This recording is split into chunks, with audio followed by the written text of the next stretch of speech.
Hello and welcome to another episode of The Familiars. We are a group of sometimes working, sometimes not, but always loving actors that are gathering together to play a long-form improvised story using the rules of Dungeons & Dragons.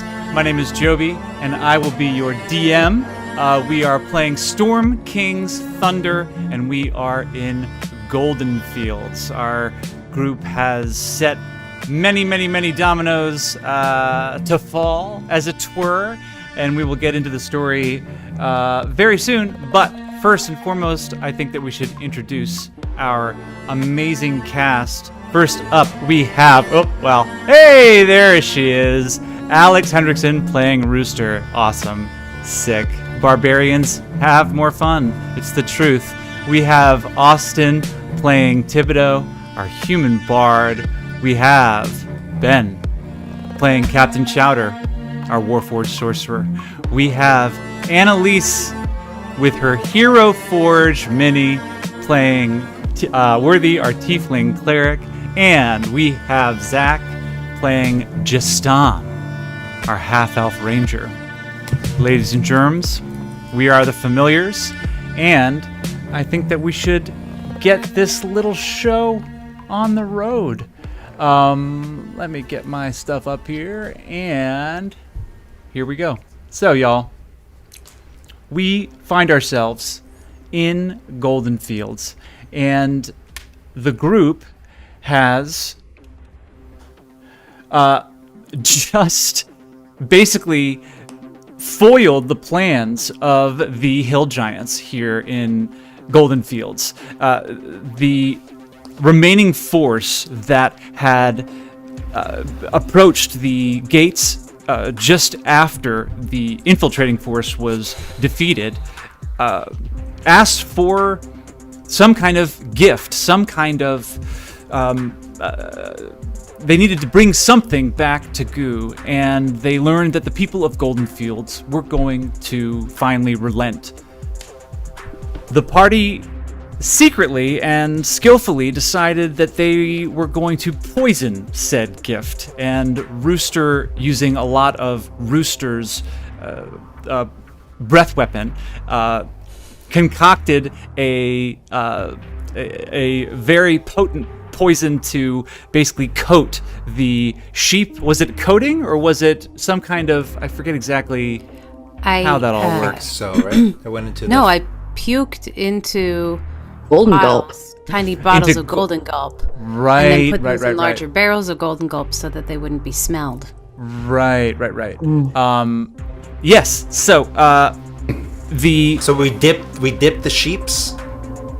The sheeps were just a bonus. Sheeps were just an enticement, I believe. Oh, right. The full load is within the casks of Golden Gulp, and Rooster's load is in the casks. That's correct. Heard it here first. The gift was then delivered by y'all's frenemy, Shalvis Martholio, the Zentarum operative that was found out by Thibodeau's Charm Person cast. After the group decided to go with Shalvis, Shalvis reluctantly agreed after Shalvis was promised that they would be released to go about their sad life. As they were surrounded by the hill giants, ogres, bugbears, and goblins, the party realized that there was not really an exit strategy, shall we say, for Shalvis. And one of the hill giants picked up Shalvis and threw them over their shoulder. As they were walking away, Jestán, the half-elf ranger, knew that if Shalvis were to speak of their plans, the plans would be for naught. And all of you witnessed in giant Jestán offering Shalvis up as tribute to the strength of the giant. And the giant chomped down on Shalvis. So, here we are on the gates of Goldenfields, looking out over the vast expanse as this hill giant, goblin, ogre, and bugbear force are marching north along the walls of Goldenfields. You all are on the ramparts, surrounded basically by the people of Goldenfields, and everyone is watching this just crazy huge host march away. The abbot is with you. Naxine is next to you, and you behind you begin to hear applause, cheers, people just realizing that they're safe, that this horrible moment in the history of their town is finally over. The abbot looks at you and says, "Wait, we can't thank you enough. We have a moment to breathe." And Naxine places a hand on his back and gives him a bit of comfort. Strog, Thunderblade, comes up and says, "Sarah Thibodeau, the men and women and soldiers all thank you for your leadership. I can learn a lot from you. I know. Well, we're not out of the woods yet. Let's not start splitting our bananas quite yet. How are things looking on the eastern front over there at the breach in the wall? Oh, yes.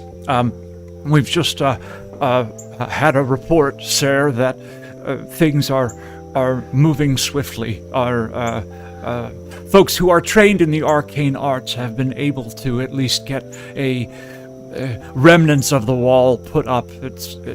It's not the strongest it's ever been, and it needs to be reinforced, but I believe that it should hold were there a second attack. All right, that's all. Thank you. I got to confer with my my familiars here. Yes, of course. The abbot comes up and says, I will leave you for a moment to decide on the next steps. Again, we can't thank you enough, but we've lost a lot of people today. I need to begin to organize the next steps. How quickly are the giants and ogres and stuff moving away from us? Are we going to be able to trail them? Yes. So the walls of Goldenfields again are miles long. So as you're having this conversation, you can still see them quite clearly, and you can see that behind them, they're not really taking a lot of time in regards to covering their tracks. There are just trees downed and rocks uplifted, and it's yes, you feel that it would be fairly easy to track them. Okay.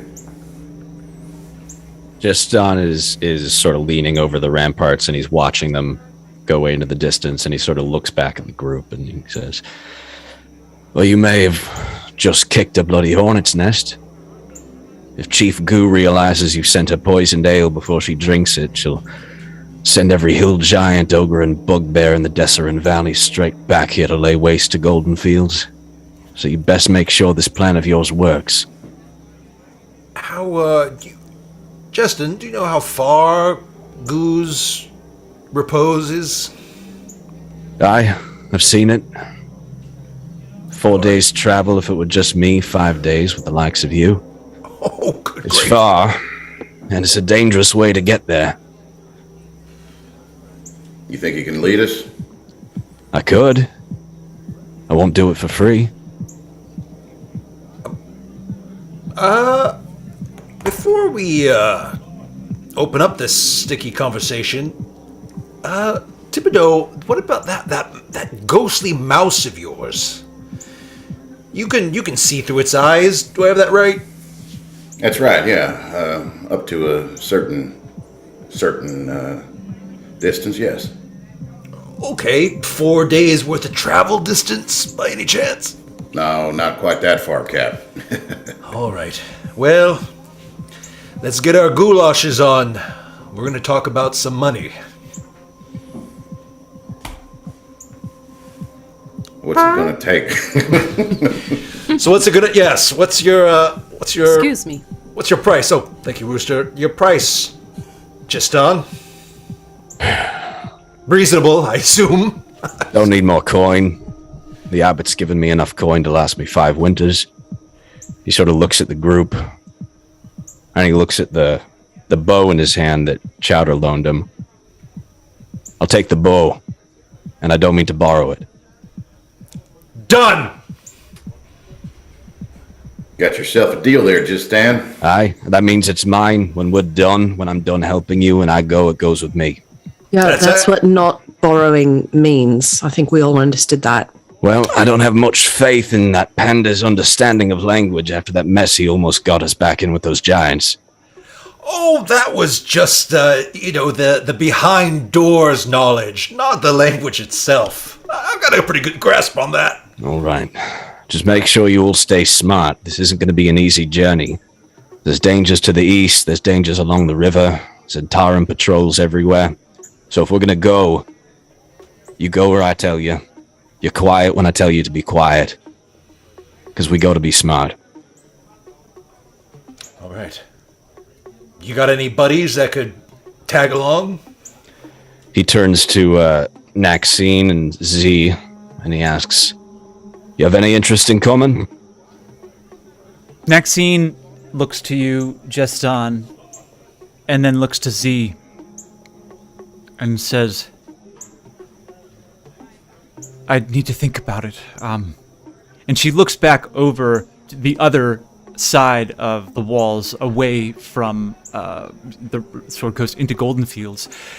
And all of you look to where she's looking, and in the now rising sunlight of the new day, you can see the destruction that was rent on Goldenfields. Not only along the walls, you see that there are these huge boulders that are lying on the ground, and you can see in the walls then the crumbling stone where they hit, but then also looking back, the town center, I mean, it's about a half mile away, but it's just bodies. It's just so many folks that have passed on to Fugue Plain. And Naxine says, I want to come. I've been studying the hill giants now for weeks at Waterdeep, and I feel that I could probably lend knowledge or some kind of something to this, but I'm concerned about my people. And Z looks to you and says, we spent a lot of time on the road. We decided as a group to rest here in Goldenfields, to be with the Emerald Enclave and with folk that worship Chantia. Well, it felt neutral. It felt like we were stepping out of the goings-on of the larger world.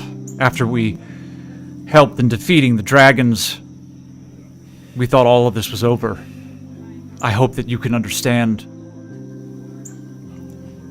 We need a home. And he looks back over and sees the folk trying to organize this mass chaos of grief and says, I think we need to stay home. What time of day is it? It's about 8 o'clock in the morning. You look up and All right. see the sun is now fully risen. And it's going to be a warmer spring day. Jestán asks the group, Does anyone need a rest before we set out? DM, we were able to no. I'm feeling pretty good. Don't need a rest, but I do want some supplies. And I turn to Naxine and Z and I say, is there any place to get any diamonds in this town? Naxine looks at Z, Z looks at Naxine, and Naxine says, no, I can't say that there is. Goldenfields prides itself on trying to steer clear of valuables that are without any kind of nutritional value, if that makes sense. People trade in food and stuff that leads to sustenance. You'd have to go to a larger city to find those things. Waterdeep, maybe even Amphale. And Z nods and says, Amphale, there'd definitely be some folks who have some diamonds. And Rooster puts a big ol' claw hand on Worthy's shoulder and kind of gives her a stare and says, "You all right, little one? So much death." Thing I'm not used to. I'm fine.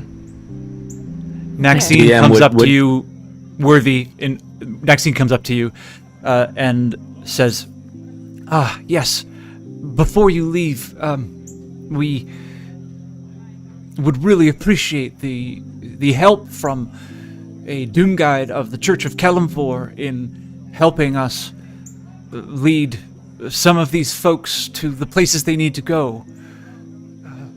Do you think that you would be able to help in any way? I've said a prayer of passing. Bury them, clean them, remember them. That's all they need. Right, of course.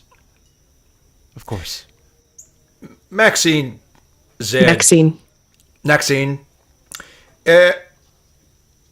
If I could implore you to reconsider, I understand you need a home. This journey we're about to take, this could be putting a button on all of your giant troubles from here on out, or it could be an invitation to total annihilation. I think what we saw yesterday was difficult to handle enough in order to prevent them coming back tenfold their numbers and power. We really want to make sure we bring this on home. Are you sure you wouldn't be able to just accompany us for, well, one more job? Rooster adds... Rooster adds... Naxine, chemistry aside, think of what you could learn about these hill giants. I know that beautiful librarian brain of yours would be so turned on by the information. Yeah, it was leaning towards advantage, and then it just started to tip back into disadvantage. Worthy steps forward. And says to Naxine and Z, you spoke of a home, immune from the wider world. I had a home, a cloistered home, and I will tell you, the wider world will have its way. It's up to you how you decide to meet it. Okay, everyone who spoke, make a persuasion check. I'm going to say it's a DC of 15. Oh, 19. What they rolled a 19. Not as good for Rooster. It was an 11. It felt That's like an because 11. Rooster always hits on people who may not reciprocate what Rooster likes. Rooster thinks everybody likes Rooster, like Rooster likes Rooster, so... Shatter, what'd you roll? 12. 12. She looks at the three of you, and she looks at Z, and she looks at you, Worthy, and says, "Okay, I'll come. Nice. I'll come." Good. And she looks at Z and she says, "Can you?" And Z says, "Yes. I'll organize things as best I can and make sure that folk get what they need. You go finish what you started." And Maxine says, "Okay. Moment, Z. And Worthy reaches into her tunic and pulls out one of the 3 amulets with the symbol of the Church of Kalimvor, the one that belonged to Destiny and the one that she gave to Orin, and hands it to Z and says, "It didn't bring Orin luck, but maybe it will provide some comfort to you. The people here." You see Z take it and curtly nod, and he begins to move to leave, and then doesn't. And Maxine puts a hand on his back, and Z just crumbles and starts openly weeping. Maxine kind of gives him a couple of hard pats on the back. He collects himself, and he looks at you, Worthy, and says, "Thank you." And then he turns and begins barking orders. Mostly it's Strog. Strog, who kind of like, rolls over to him, and they start organizing folk.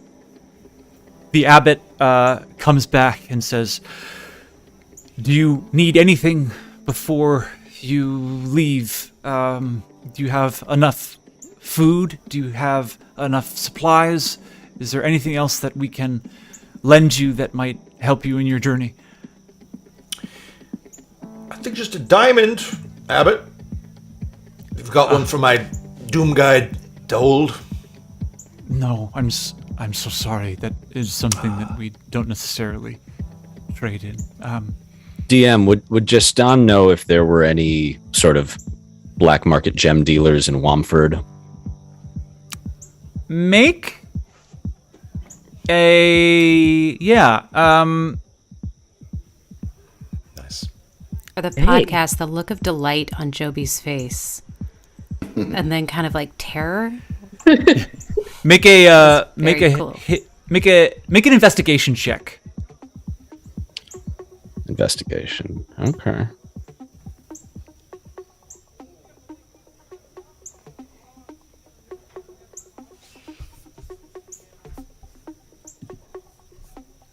Not history? I thought it'd be history.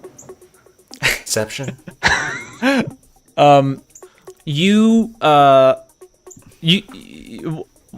Wamford has been tight-lipped as of late.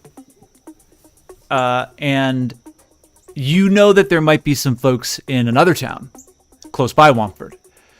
But Wamford itself seems to have cut out when it comes to that kind of dealership. Yeah, it's understandable. So, the abbot... Abbot, is there a apothecary in town who might be able to set us up with a couple healing potions? Oh, yes, absolutely. Miss Tumbleleaf, and he points down sort of right by the main gate and says, she absolutely could, I'm sure, help. We need to make sure that we have enough for folks here who might be injured, but I think 1 or 2. Let me go see. And he goes off. And how long is a short rest? A short rest is an hour. Okay. You see him kind of climb down the ladder of the walls and walk over to a short, squat, humble building that is one of the few with a thatched roof in Goldenfields. And as you watch, you see him knock on the door, and a halfling comes out with these long brown dreadlocks, kind of palish skin, and wrapped in what looks to be animal furs, and they confer for a moment. He points up to you, and she looks up, and she goes back inside and comes back out with 2 bottles. He eventually comes back up and offers the group 2 healing potions. So you guys can choose who takes those, but you can add 2 healing potions to I guess Thibodeau hands them to you. And then go ahead. And I take out of my pack the giant toenail that I carved off, and I give it to what's it, Tumbleweed? What's the apothecary's name? She's still down at her shop. You can look down and see that she's pretty busy, but the abbot is here. You can hand them to the abbot. Oh. Hey, Abbott, could you pass this along and see if our friend could maybe whip up a potion of hill giant strength out of it? Yes, sure. It will take a moment. He looks to Jestán and says, do you have about an hour or so before you I think that's leave? best. I don't want to follow too closely on the trail of those giants or they'll smell us. Why don't we take a short rest here? You do what you need to do with the potions. I'm going to take some time to study this bow. Yes. And We leave in an hour. I'll go Right. see what she can do. Sir Thibodeau, I am concerned about anyone, a second attack, to say the least. Would you mind keeping watch on the walls as we prepare what we need and handling the rest of the soldiers would you mind directing them? Not at all. Where are they now? You look side to side, and folks are along the walls, but a bit scattered. Most people are just watching what's happening in the midst of Goldenfields. I want to give them orders that they are to not attack if the giants return. And how would you like to give them those orders? Is Strog there? Strog is off with Z. They've been sort of moving towards the center of town. Want me to go get him, boss? Well, I think we got to keep this ruse going if anyone comes back. They need to think that Goldenfields is working for them. If they destroy the town, we can't provide them with food and drink and sustenance. So we need to get that message along to them somehow. Why Think they're don't capable of abstract thought like that? These big dummies. Well, I think if we have a tell point Z, there. want me to go tell Z? Listen, I can move real fast. Want some thaumaturgy? Sir. sure. Where they cast the thaumaturgy cantrip to make her voice boom up to 3 times as loud. I say you want to say? farmers, brewers, What- gather together another gift basket for our friend Goo. These giants return, you do the same thing. Send it out to them. As long as they think they can get what they want without a fight, they're going to do it. I look over at Jestán to see if that seems to make sense. Jestán nods, and then you see Jestán sort of go off into a quiet corner on the wall, and he sits down with the bow in his hands, sort of meditating over it and attuning himself to it. Okay. In the meantime, stay sharp. Keep your head on a swivel. I look up to the scouts on the walls. You see any giants or goblins, ogres returning, let your commanding officers know it as soon as possible. We're going to be heading out to give them chase, and hopefully you won't see them back here in a while. Thibodeau's voice has boomed out much further than it usually would and has gathered everyone in the surrounding area's attention.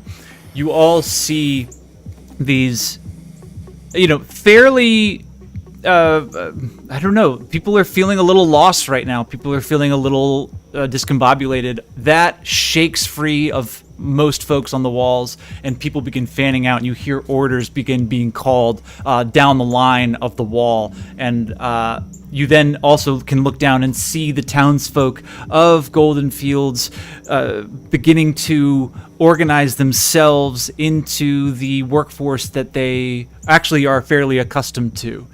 And it seems that folks are happy to have some kind of distraction from the task at hand for many others who are attending to the dead. You pass an hour here on the walls, and Jestán, you now feel attuned to the oath bow, and I'm going to go ahead and roll a skill check to see if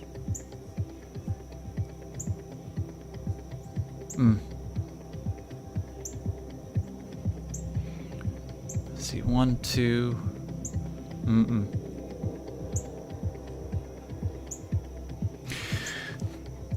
After about an hour, the abbot comes back with the halfling that you saw before. They both climb up, and the halfling woman looks to be very frustrated, and she says, I tried for an hour. I'm sorry. Thank you so much for everything that you've done for us. I have never made a potion of hill giant strength before, but if I had more time, I'm sorry. I wasn't able to. Well, I appreciate you trying. If you want to give it another shot, there's a giant corpse over by the abbey, and if you could whip one up by the time we get back, we'd be much obliged. Yes, I'll try. Thank you. Thank you so much. The abbot says, all right, Severa. Thank you again. And Severa turns, but then stops and looks back over the wall, and you see her walk over to the sort of half wall of the rampart and sort of boost herself up and says, what's that? And you all look out over the wall. And now, at the end of this hour of rest, you can see that there is a retinue approaching Goldenfields. Not of hill giants, not of ogres or anything. It looks to be of humanoid folk. You can see that there are banners and flags. And everyone go ahead and make a perception check. Let's see who sees what first.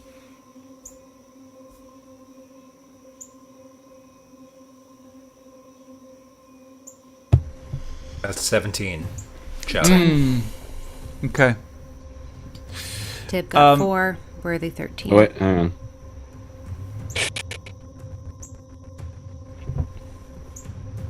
All right. Just on 12. Cap, you focus your eyes, and you can see the white cloaks of the Lord's Alliance. You see about 10 members of the Lord's Alliance on horseback surrounding a group of, by your count, some 40 humanoids on foot. And as they Also in white? approach, the folk on horseback are in resplendent Lord's Alliance garb. You notice with your 17 that the folk in the midst of them are also wearing white, but it looks to almost be over work clothes. They are all look to be sort of members of the Lord's Alliance, but the best that I can describe is kind of like sort of like, you know how crossing guards wear those vests over their clothes? Like, it seems that white cloths were thrown over lots of other folk. As they approach, they are coming up to the gate, and you hear one voice call out, "Hail, Goldenfields! The Lord's Alliance has come to help rebuild. I am Sildar Hallwinter. I look for Abbot Alardin. Please, open the gates." And the abbot steps forward and says, "Ah, yes, well met, Lord's Alliance, well met. Sir Hallwinter, we welcome you. We thank you for your timing. It's impeccable. Please, open the gates." And the gates, you can hear them begin to open, and this retinue comes in. Cap, make a history check.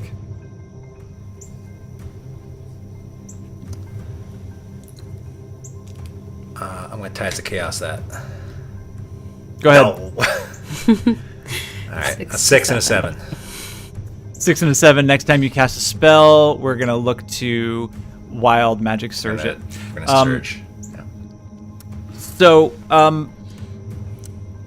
you vaguely remember Sildar, and Thibodeau, you remember Sildar Hallwinter from being on Zephyros' Cloud Castle when you were met at Goldenfields with the Griffin army. And you guys can choose to... the abbot heads down to have a conversation with these folks. You guys can choose to stay here, head out, or listen in on what's going on there. But a huge Lord's Alliance force has just come in to Goldenfields. Let's get out of here. Don't you think? I think they'll be safe. Thibodeau, can they give us anything to help us out? Or come with?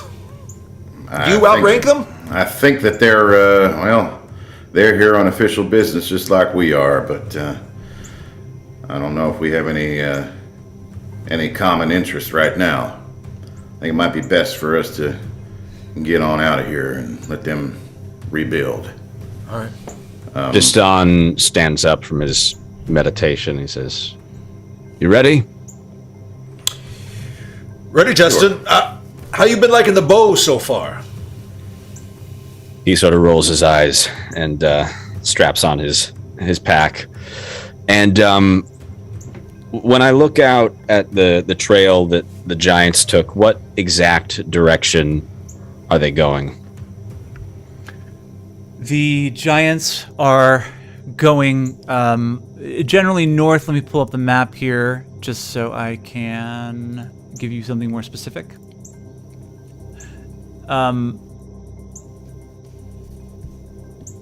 So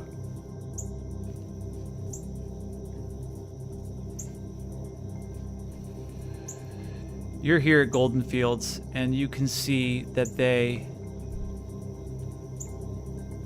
are traveling what looks to be north along this tributary of the Dessarin River.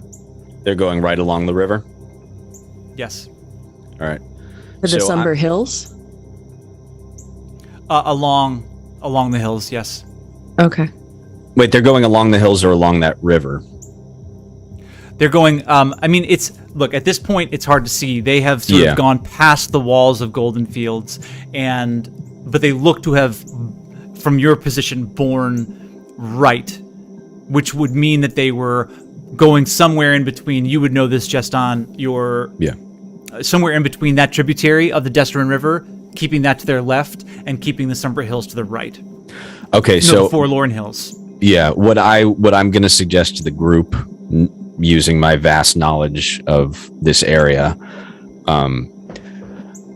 I don't think we should stay right on their trail too closely. They can smell us, and if they know we're coming, then our cover's blown. They'll know something's wrong. I suggest we head northeast on the other side of the river. Keep some distance between us and them. We stop for the night in Womford, get some rest, and then continue on from there. How far away will we be from, say, the Bargewright Inn, if we do that? We'll be close, but I don't suggest going straight in there. Town's been run by Zentarum of late. No, I'm not keen on going to the Bargewright Inn. Judging by what you did to Tasty Shalvis, I'd guess not. Oh, what we did. Interesting. Interesting spin. Interesting choice of pronouns there, Jestán. Well, you're gonna lead us there, right, Jestán? So, I say we just move out, and I come down off the ramparts or whatever, and kind of pull the brim of my hat down over my face as Sildar goes by. Oh, you don't want to talk to your compatriots, sir? Go ahead and make Like I said, we don't have much in common. Make a stealth check, Thibodeau.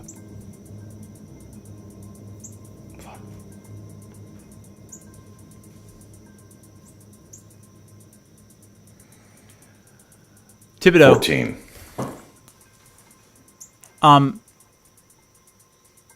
Not being actively looked for, you make yourself scarce. What are the rest of you doing? We're walking down out towards the gates to exit Goldenfields. Great. Yeah. So you guys are making your way, and you can see that now that you're up close to these folks, basically they're coming out and you're coming in, and you can see that the folk that were sort of in the midst of the horses are workers. They seem to be carrying a variety of tools, some with heavy tools, some with light ones, and let's see. Is anybody? Nobody's from Waterdeep. And they each seem to sort of have, each little group has their own leader. Worthy, as you're heading out, you notice. Did anybody else notice?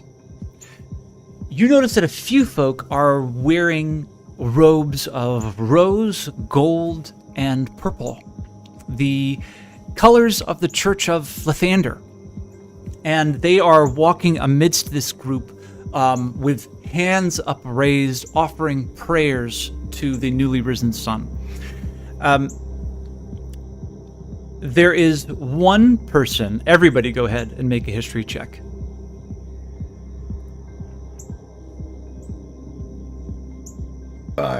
Okay, we've got Thibodeau with a 5. We've got Worthy with a 16. Captain Chowder with a 9. Jestán with a 12. Rooster with a 16. Nice. Rooster.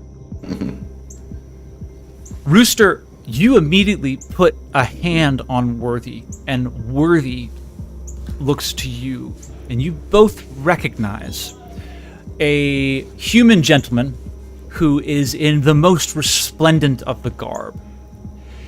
This is the gentleman who was in the court when you were meeting with Lyrel Silverhand to one side.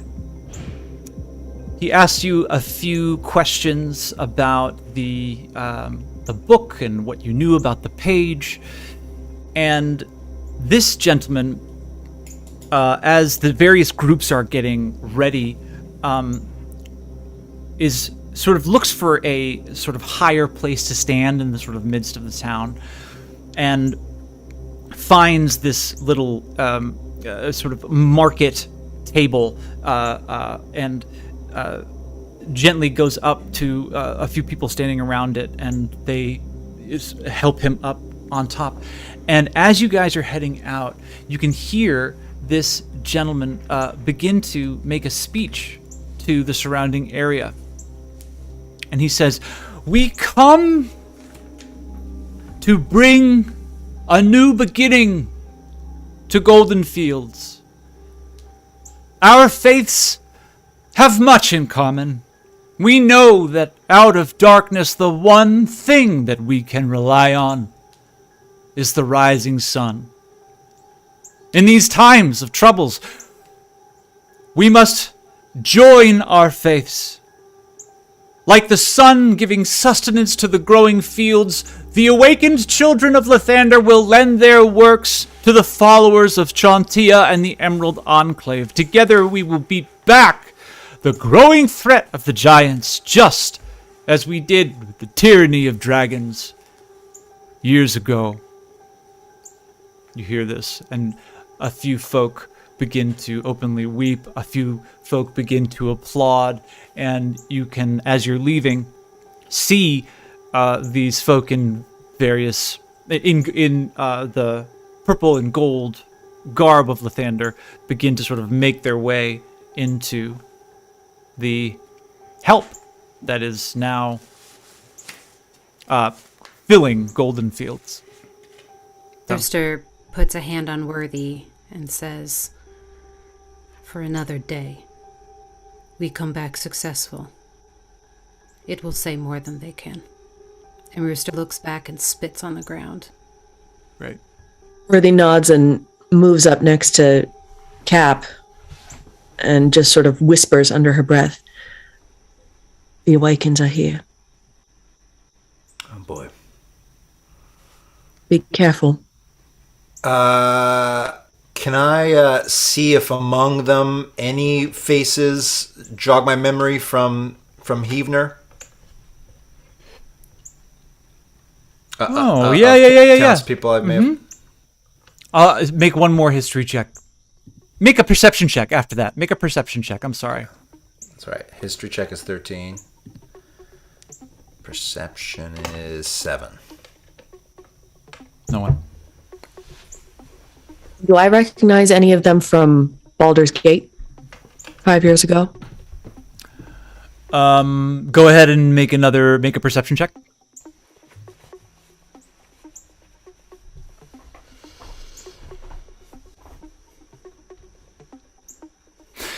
You try to just do a quick once-over of the faces before they scatter, and no one looks familiar. I'll say with the 16 that someone who spent a lot of time in a church, these folk look to be green. Recently converted.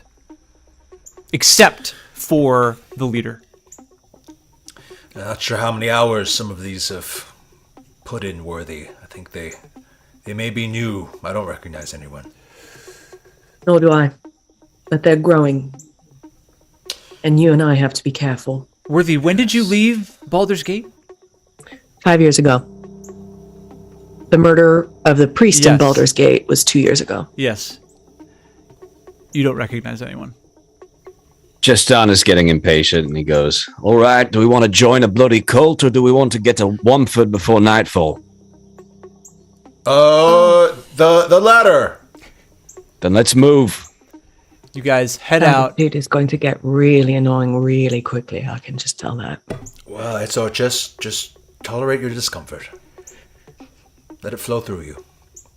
And Lead the way, Jestán. I lead them out the gates, and on what I deem is the safest route straight up to Wamford, staying off the main trail. So we're going to sort of head through the open grasslands. Okay. And I think grasslands will be safest. We can see any enemies coming. They won't surprise us.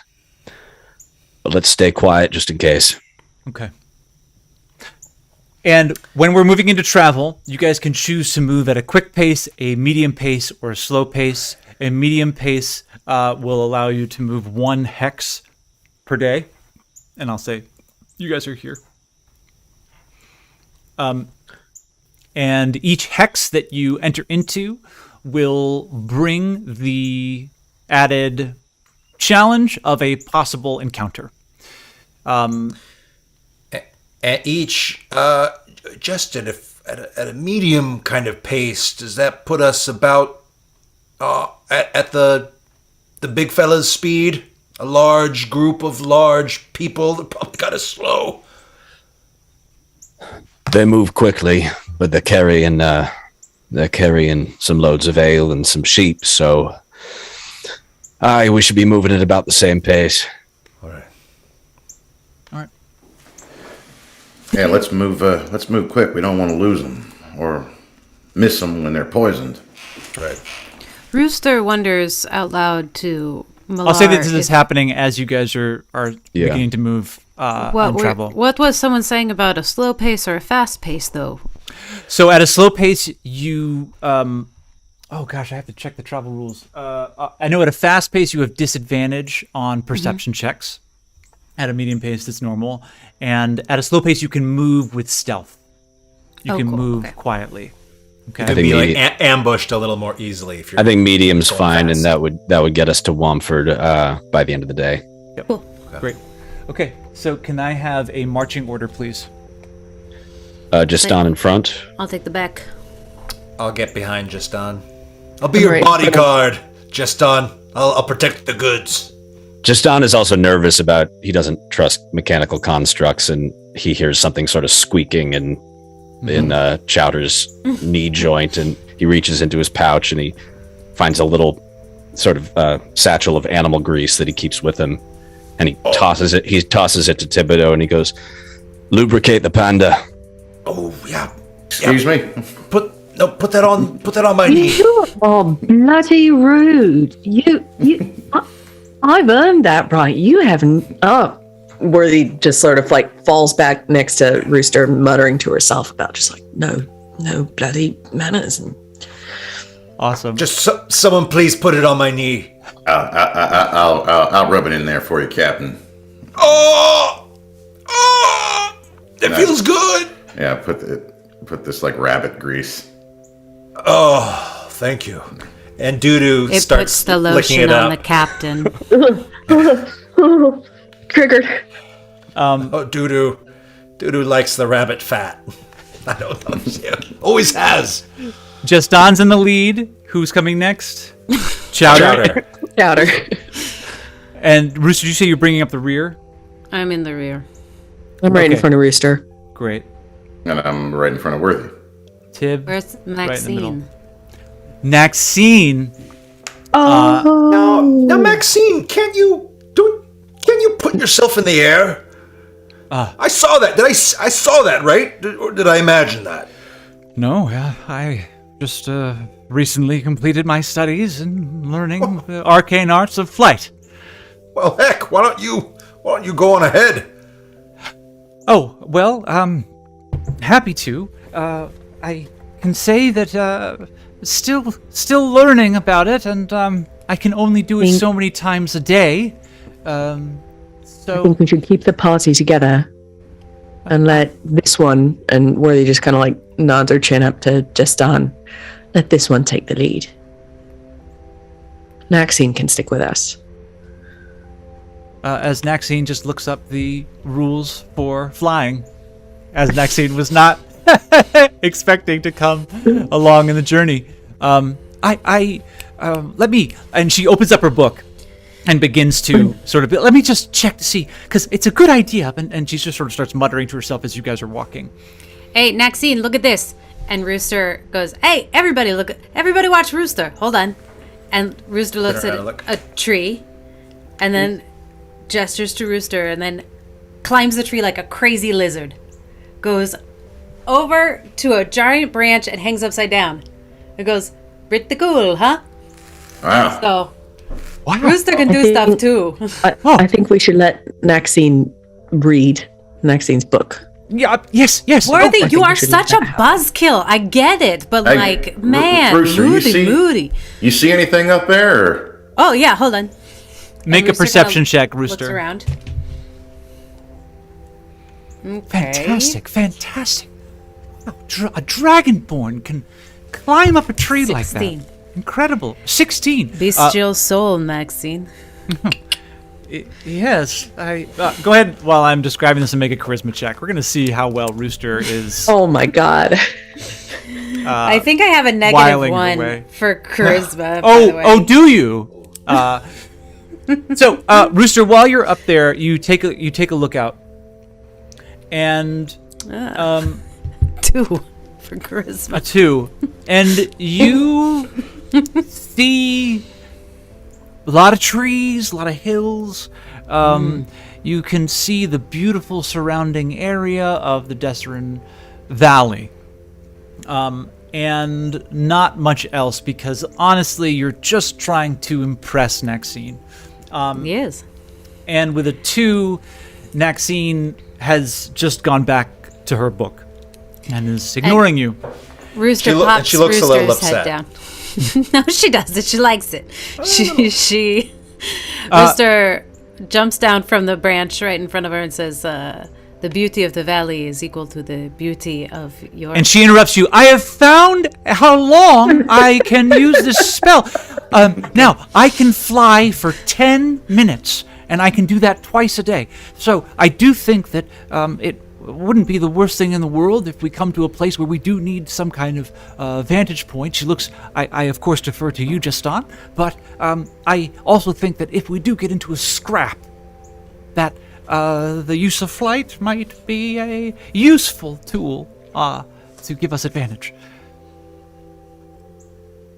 Anyway, Hey, Maxine, yes. think fast. Oh. And I toss her one of the little boomerangs.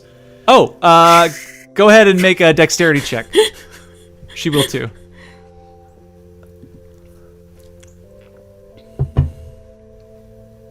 Good. Hey, you toss her one and she catches it. Oh, this is delightful. That's for you. Jestán Keep. is now about 40 feet ahead of the group. Oh, yeah. And he just shouts back, "Follow me when you're done playing with your toys." Right. Coming! Yes. Coming, Jestán! Wow, wonderful. And you guys make your way. So, Jestán, go ahead and make a perception check. Everyone go ahead and make a perception check, actually, for the first part of the day. And this would be with advantage for me because I have natural explorer in grasslands. Great. Okay. Hot dice. What do we got? Worthy with the 23. Worthy with a 23, Thibodeau with a 14, Rooster 13. Rooster with a 13. Captain Chowder, just 3. taken with the beauty of the surrounding landscape. And Jestán, Hang on with advantage. There we go. Coming in with a 23. Oh. The better part of the day is traveling through the rolling hills of the Dessarin Valley.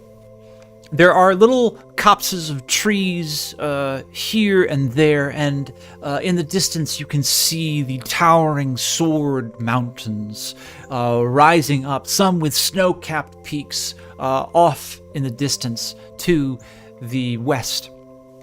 But you are following Jestán's trail, and after a few hours, Goldenfields is now out of sight, hidden behind one of the rolling hills that you made your way over. It's a beautiful spring day, and there are a few clouds in the sky, but just the sense of just being outside and getting some blood flow in your legs is just a good feeling. And Captain Chowder, you look to the rest of the folk and notice that everybody's feeling good. You yourself are actually feeling like you're moving the best that you've moved in a long time, due to the animal fat oil that Jestán has lent you. You get to be about midday, a good place to stop just to eat a bit of food. Jestán, you notice that you are finally approaching the banks of the Dessarin River. Off in the distance, you can see the sun reflecting off of this little ribbon of water that travels through the landscape. And Jestán, with your perception check, you can easily spot the trail. All of you can easily spot the trail of this giant horde that has made its way through the surrounding landscape. And feel that there's no imminent danger to settle down. Can I ask just what you guys are going to eat while you are on your journey? Got a ration kit. Great. So we've got a ration. Everybody has their rations in their backpack. Yeah, I'm gonna dip into my rations too. Okay. I think Rooster wants to hunt. Okay. Go ahead, Rooster, and you can go ahead and make a nature check. A survival check. I'm sorry. Go ahead and make a survival check. So would this take one ration away from our kit? Or for... Yes. So you would all mark one ration off. Captain Chowder, I believe you're good. Don't actually eat, but I could maybe give out a few rations. Okay. I forgot to pray to Malar. I got an 11. Rooster, yeah, it's since the surrounding landscape is so open, I'll just say that there's actually not a lot of you don't find any tracks beyond maybe like a squirrel, a few small birds, but there's just not much. There's not much animal life. Not a lot of big game. Yeah, out here in the plains of the Dessarin Valley at the moment. So I have advantage on finding food and scavenging in this area if anybody needs. Why don't you go ahead and roll a survival check along with Rooster's because you gave Rooster some. We'll say you gave Rooster some advice on exactly. And is that with advantage for me? Since you both rolled, it'll just be one for you, and that'll sort of be. Because I know I have that natural expertise here, but I don't know if that matters. All right, so this is survival. Yeah. Okay. Not a good day. Nothing. Oh. So, those who Hasn't rained in a while. Yeah. And you guys pick up and begin to move again into the afternoon. And as they're moving, Jestán just says, "What do you need the diamonds for?" A certain spell. How much do I trust Jestán? Well, What kind of vibe do I get from this guy? you tell us. Question for you, I think, Worthy. Go ahead. Do I feel anything weird about him? I don't know. Go ahead. Is there and make something off about him? Go ahead and make an insight check. Cool. Oh, dang it. 6. Or 8. He's hard to read. He's just you can't really crack this egg, as it were. He responds, he says, "Oh, for a spell, huh?" And he keeps walking and he says, I do know a dark apothecary up in Bargewright that'll trade handsomely for ground up tiefling bones." And he sort of smiles and he goes, "But I don't think that's on the table." No, that is inappropriate. No, I'd say it's not. You guys make your way along Yes. the path. Mother-loving guy. Various- I do not like this person one bit. With various Rooster notices Worthy is blushing again. No, I'm not. No, I'm not at all. stages. My skin is red. You can't even tell. We've if done I'm that blushing. storyline already. Done it already. I know, but why is... I think Worthy may not be great at choosing love partners and is not valuing herself enough. But this is a thought that Rooster keeps to Rooster's. Worthy has lived a very, very cloistered life and has had like one friend in her entire life. So this whole socialization thing is new for Worthy. Rooster reaches into Rooster's pocket and goes, Worthy, I got these gems from the dead giant. Or any of these... Look, I'm no dwarf. I don't know, gems and whatnot. But are any of these diamond? DM. Oh, good question. And I think Thibodeau got some too. Yes. Got like Yeah. emeralds or rubies or something? But they were only worth Right. I'd say They're only worth I'd take a look 25. at them. 10 gold. About 10 gold pieces each. Yeah. Right. I have this bookmark now. So And I specifically need diamonds. Well, that's Yeah. why... I mean, this one's green. go ahead and Diamonds are Rooster, not green, roll Rooster. roll 4d12. 4d12. This will be something you guys are doing as you guys are making your way along the path. My dogs are barking. How much further is it, 4, Jestán? 8, 6, 9, 27. Okay, so 6, 4, 8, and a 9. One is obsidian, one is lapis lazuli, one is agate, and the last one, moss agate.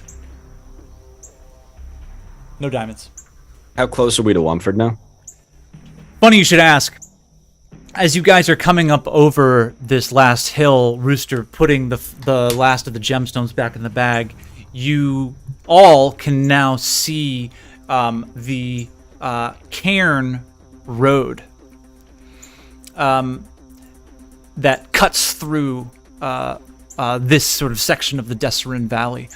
To the northeast, you can now just make out the faintest outline of the high forest, this huge, sprawling woods that is filled with, I mean, only the gods know what. Few folk have really delved very far into the high forest and come back to tell the tale. But for most of you, I would say your childhoods were filled with stories that populated the high forest with a variety of mystical beasts, entities, even gods.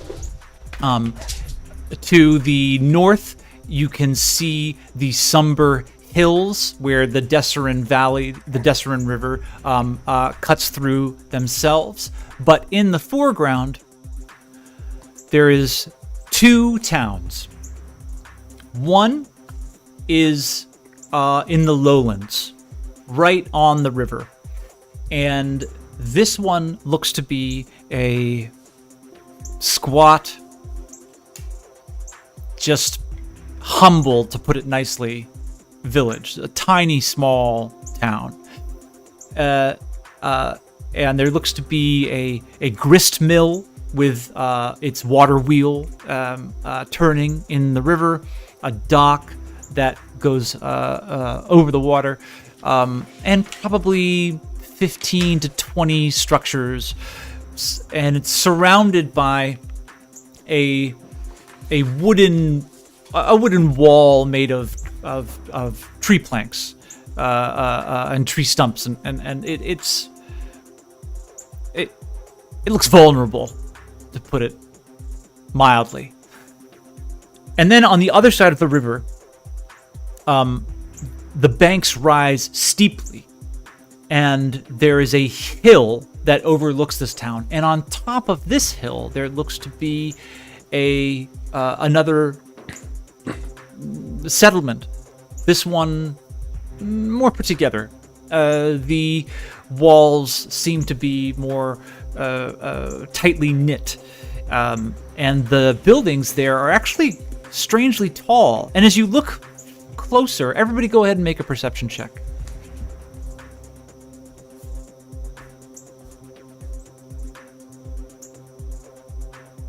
Okay. 7. Jestán, you point out that there is one tall building that rises above the rest of them, that is the Bargewright Inn. And the other town in the lowlands is Wumford. The longer you look at the Bargewright Inn, the longer you look at the town of Bargewright Inn, you notice that these walls are quite tall. And you can see a sort of small caravan moving towards the walls. And Jestán tells you to stop and to watch. And then at the top of the walls, you can see a couple of folk gather.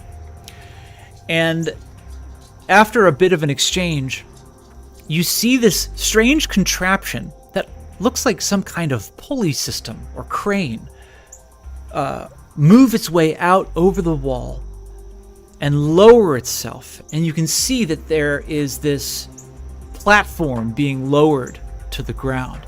And the caravan, the whole caravan itself, moves on to this platform. And they raise it up. And you realize that the doors to Bargewright don't open. And this is the only way in and the only way out. So, I'd say you guys are probably, it looks to be just on about an hour to make it to Womford. Bargewright looks to be a little bit further. There's a bridge that goes across the river to make it there. And it's up to you. What would you guys like to do? Not Which one of these are going we? to Bargewright Inn. Where are we staying at? Jestán. Say that again. Where they in here? I'm not keen on going to Bargewright Inn. I wouldn't be if I were you. Zentarum have been running that town for best part of 6 months now, and I'm guessing you aren't friends with them. No. Quite the okay. opposite. In fact, Shalvis warned us that a party was coming from the Bargewright Inn. Oh, that's right. We In pursuit probably of should have us. told you. Yes, we're all being hunted, Jestán.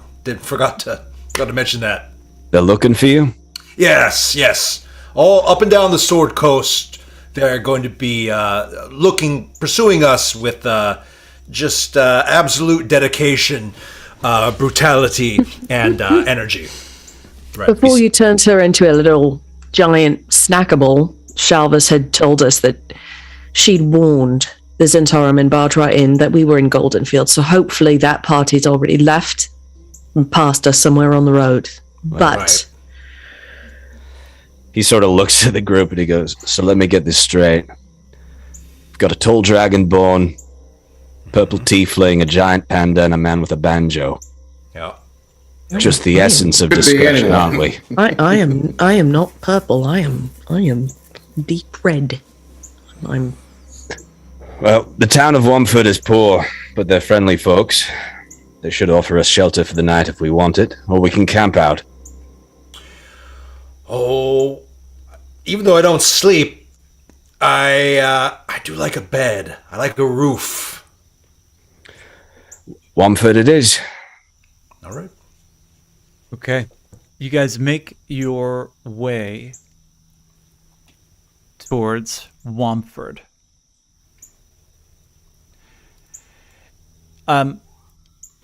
Again, as you approach, it is beginning to get to be the evening. And as the sun sets, the beauty of the light does nothing to improve the ambiance of this squat town.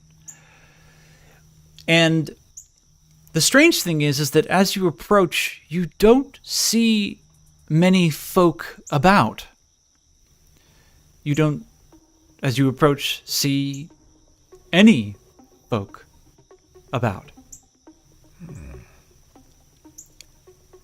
As you make it to the what would be the gates of this town, but really it's all of you can see over the walls, and it just seems to have been maybe a feat of engineering and woodwork many years ago, but now it's just there are patches of it that have just completely fallen over and have been replaced with tree stumps and rocks and the like. But there is this, haphazard double wooden gate that you approach. And who's making the introductions? Jestán, are you heading up? I am, because I've stayed in this town before. Great. And Okay. they know me. Great. As you approach Jestán, you know what to do. There's this little pulley next to the door, and you pull it, and there's just this little sort of ding-a-ling from a small bell up top. And after a moment, a voice careens over the wooden gate. Who is it? Jestán Dostán, sir. Oh, Jestán! You alone? No, I'm with friends. We're looking for a place to bed down for the night.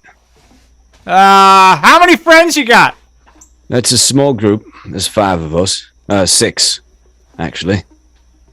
I don't know if the inn's gonna have room for everyone, and you know that we've had all that trouble recently. I'm gonna have to ask everybody to introduce themselves. Oh, well, if it helps at all, I look up. One among them is me, Captain Chowder. And I have rustic hospitality, which I think means that they would take, or at least me in, from my folk hero background. Right. You want me to read it? Please. Since you come from the ranks of the common folk, you fit in among them with ease. You can find a place to hide, rest, or recuperate among other commoners unless you have shown yourself to be a danger to them. They will shield you from the law or anyone else searching for you, though they will not risk their lives for you. No, you don't go risking your life for us, but entry and passage would be appreciated. Just a moment. And I go into I grab one of the little boomerangs, snap it open, and that's for you. Toss it up to the guardsman. So the guardsman hasn't presented themselves yet, but you toss it up over the wall, and you hear it sort of thunk in the ground. After a moment. You get that? Boomerang? What the? That's for you! Oh, well, I don't know what I'm gonna do. And at this point, you see a face above the wall. And this is a humanoid face that looks to be maybe half human, half gnome. This wispy brown hair that just travels out to an unbelievable length on each side of their head. This sort of like darker olivey complexion with these just bushy brown eyebrows peeks up over and says, I think that my kid can look at, and sees you. Says, oh my gosh. Oh my gosh. It's all right. It's fine. Looks down at Jestán and says, they're looking for these guys. This is the one. And he jumps down, and he just creaks open the gate, and he runs up to Jestán and he says, Jestán, there's posters everywhere. Yeah, there's especially some kind of panda, and then looks at you, Rooster, and says some kind of dragon born, and the Lord's Alliance, and then looks at you, Worthy, and says, oh, yeah, Jestán. You can't stay here. And he looks at you, Captain Chowder, and says, look, you look like a nice fella, and you seem to have some kind of rustic hospitality, so I'm not gonna report you, but you gotta get out of here. It's dangerous. And he pulls out a sheet of paper and opens it, and you all see likenesses of each of you. Oh no. And below it, it says, in common, wanted, 5,000 gold piece reward. Report findings to the Zentarim at Bargewright Inn. 5,000 gold pieces. Do you know what that could do for me? Jestán, if you hadn't done so much for us in the past, I'm desperate. Please, I'll pretend I never saw you. Jestán looks back at the group, and his face is just grim, and he looks at the wanted poster, and he goes, these are good people here. I'm not going to put them at risk. We camp tonight. Outside. I agree. And he turns back to the innkeeper, and he Says, I'm sorry. Didn't mean to cause any trouble. And he hands him a couple gold coins. And he goes, for your discretion. And I would like to ask the DM, do I know of a place outside of Wamford here that would be relatively safe to shelter, like sort of a little place under, like a cave or a little nook or something? You do. So you're close to the main road. And I'll say that you've been traveling all day. So you've met your 8-hour travel sort of max. All of you are feeling a little tired. There is a spot, but it's probably about an hour away. And to make it there, everybody would have to make a constitution check. And if they failed it, they would have to take a point of exhaustion. And does that go away after a long rest? Yes, it does. Okay. By any chance, is there a church or a shrine or a temple of Kelmvor around that I might know about? You can ask. Don't we have a hut we could throw up? Yeah. Don't we have a hut we could throw up? Banjo man? I could whip something up for us. I think I gotta look it up here in my book, but I got something that we could shelter in, as long as we can get far enough away. Is it discreet? Is it invisible to the outside? No, it's not. Okay. Worthy turns to the half gnome and says, listen, I don't mean to trouble you. We'll be on our way. Is there a church or shrine or temple of Kelmvor anywhere around here? Make a persuasion check with disadvantage. 10.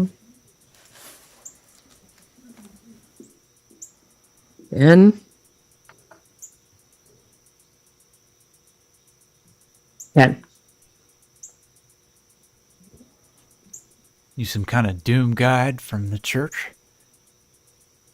I am. Ah. All right. There's a church in Bargewright, some kind of gathering space for folk who help usher folk to the next plane. I'm not gonna lie, as you can see, I am not a fan of devils or devilkin, but I will say that your followers helped me usher my sweet Liana into the next plane. So I want to apologize. I wouldn't go in there if I was you. It seems that folk from the Church of Kelmvor do seem to be able to pass into many a different establishment, since they help folk of all stripes. But with this amount of gold on the table, people here in Wamford, the trade has been brought to nothing. The river seems to have been dammed far up. For some reason, the water level is well below what it usually is, and it just seems that any kind of fishing vessels or larger vehicles traveling up and down the Dessarin River just don't seem to be able to make it to us these days. We've had a ton of trouble with the giants coming in and out. It's a hard time. We hope to have that rectified for you soon. We would Thank you appreciate for the that, information. And I'm sorry for your loss. Jestán. Thank you. And Okay. Jestán starts to sort of walk in the direction of the safe-ish camping spot that he knows of, and he goes, "Let's go." Okay. I didn't see you. Thank you. Thank you. Condolences for your loss, little guy. So sorry. Thank you, large panda construct. Thank you. And closes the door. You guys make your way away from Wamford. And as you guys are making your way, you guys were coming from the south to Wamford, and now Jestán is crossing the main road. There's this little dirt path, muddy, just torn up with horse hooves and cartwheels as it comes into Wamford. But as it approaches this larger road, you can see that this seems to be sort of more well-traveled and more well-trodden on, but very open. And there is a signpost pointing towards Wamford off of the main road. And on the signpost is another poster. The same one you saw before. You guys make it north along the road. And I go ahead and take that down as we pass it. Great. Okay. Go ahead and add that to your inventory. You make your way across the main road and into the hills beyond. These little sort of stands of trees are becoming more and more common, especially as you are getting, within spitting distance of the high forest. And I'm going to need everybody to make a Constitution check. Is that the under ability saves? Saving throw? No. Check. Constitution check is just rolling. It should just be the little number that says Constitution. It might be a save. I might have that wrong. We'll take the rolls to see. Worthy. Tuckered out. You're exhausted. And Cap, I didn't see what you rolled. 11. 11. Okay, great. Worthy with a 6. Internet, please don't kill me, but I believe that it's just to roll above a 10. Worthy, it's been a very long day. And you take a point of exhaustion as this amount of travel, you just haven't done it in a while. So with a point of exhaustion, you have disadvantage on ability checks and saving throws. But you finally make it to this spot that Jestán was looking for. Everybody make a perception check.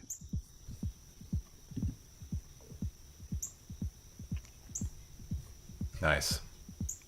Chowder, 16. 16, Chowder. Yep. Oh, wait, I did the wrong thing. Perception. Oh, no, I did the right thing, I think. Rooster with a 19. Worthy rolling at disadvantage. With the 4. With a 4.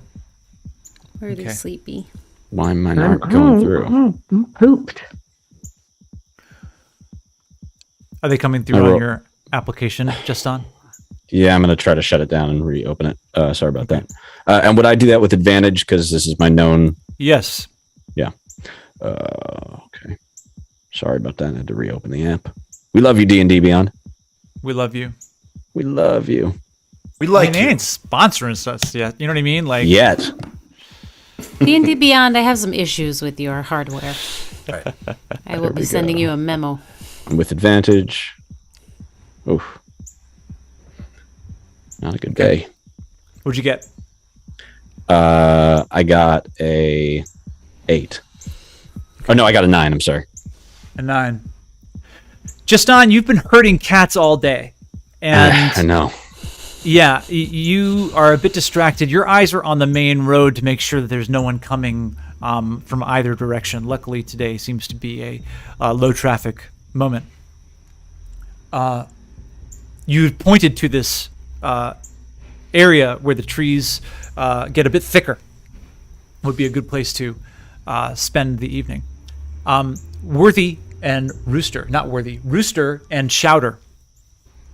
As you follow Jestán's eyeline, you see that there is this sort of, it's a strange, like, unnatural object sort of in the midst of this, and you grab Jestán's attention, and Jestán's now looking. Now everyone's looking.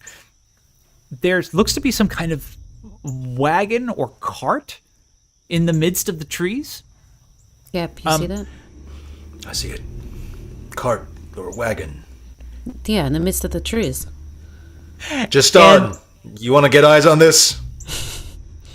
Jestán, you take a look, and it's hard to make out. If anybody wants to get closer, someone can make a stealth check to move up. I'll get a little closer. I'm gonna Go ahead. I'm gonna cast invisibility on myself. Ooh. And Captain Chatter, you sort of take a I'll step. touch him while he does. Oh, great. Okay, good. So you guys both become invisible. All right. Make sure you mark that down on your spell slot. That. That's so cool. And Thibodeau and Cap, you guys make your way forward. Go ahead and both make a stealth check with advantage. Come on, guys. Come on. All right, I got a 3 and a 19. Oh, thank You God. tell me. There's a 6 and a 13. Okay. So you guys make your way into this small stand of trees. And Rooster, Worthy, and Jestán, there's a couple of sort of larger rocks that you guys make your way behind to just wait until they come back. Maxine. And Maxine is there. Of course she is. She's right there next to you. I would never leave her. Yes. And you guys make your way into this grove. And as you make your way in, you can see that there is this wagon with what looks to be all of its contents just strewn about.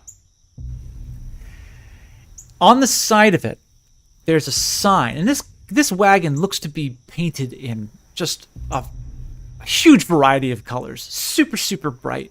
Greens, blues, purples, reds. And there's a sign, and it says, Blanzini's Traveling Wonder Show. And you're looking at this strange just scene in the midst of this woods when you hear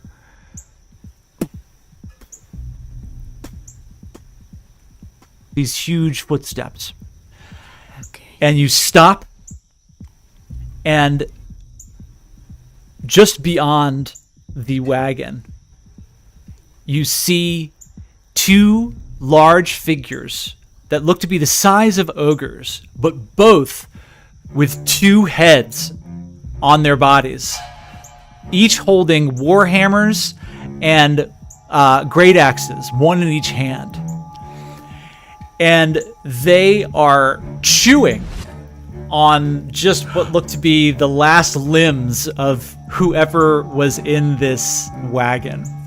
Blanzini, no. They're eating Blanzini. They begin arguing with each other, and then the two heads on each body begin arguing with themselves. And that is where we're going to leave it for this week of The Familiars.